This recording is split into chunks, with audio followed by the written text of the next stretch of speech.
And it's finally time for another video. I've started work on the elevators. I've actually finished them at this point, and as you can see here, I am preparing some of the ribs and deburring them.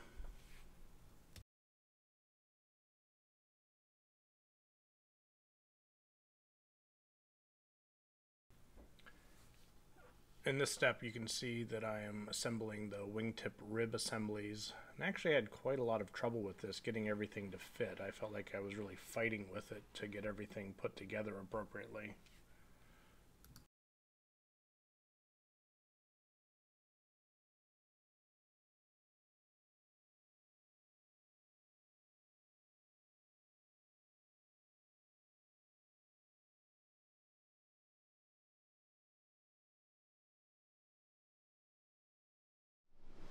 Alright, time to bend the tabs down on the elevator skins. So, a little bit nervous about this step.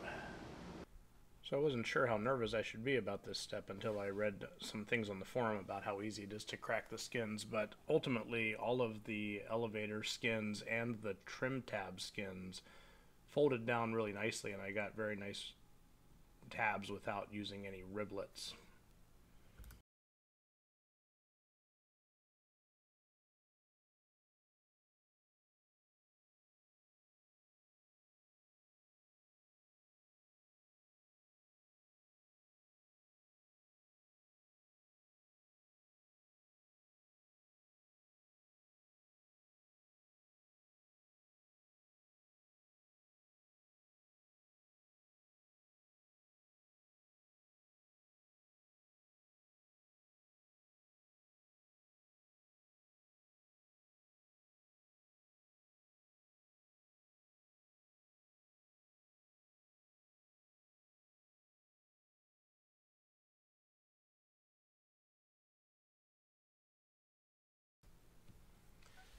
And here you can see that I got a little bit of help from my brother-in-law Mike, and he learned how much fun it is to remove clecos.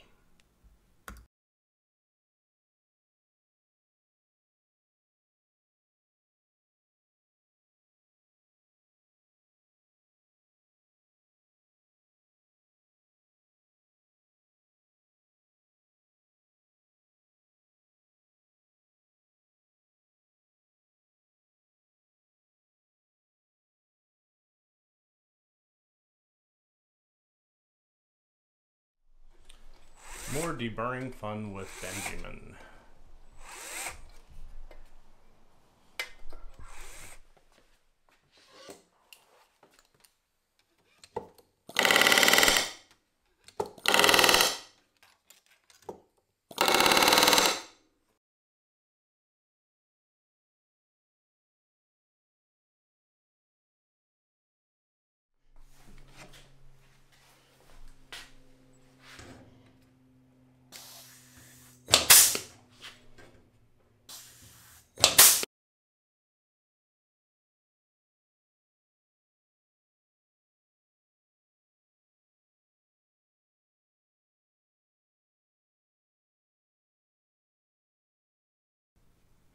My EA technical advisor recommended using some removable tape, which is essentially just one of the kinds of Scotch tape or 3M tape, instead of using masking tape, and it does work better. You can see where you're putting the rivet gun.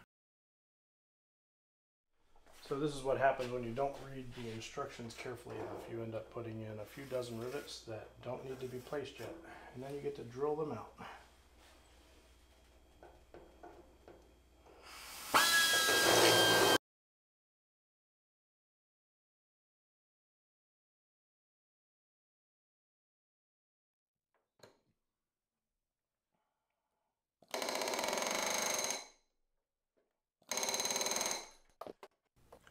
And it was very nice to have the bucking bar that was already manufactured by Cleveland Tool, or at least sold by Cleveland Tool, so I didn't have to make my own bucking bar for this step.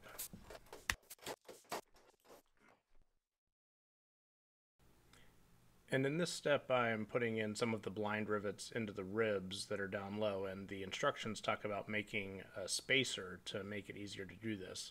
But with this Arrow swivel head riveter, I was able to get in there without any difficulty.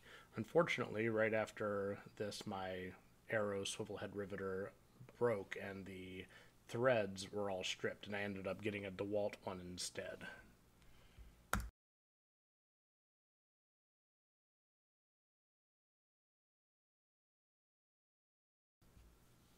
In this step, I'm inserting the foam ribs with Pro Seal, and I'm also going to use Pro Seal on the trailing edge, and then you'll see me clamp it down with some aluminum angle. And I ended up using some aluminum angle that I was going to need later, so I had to order some more to replace that.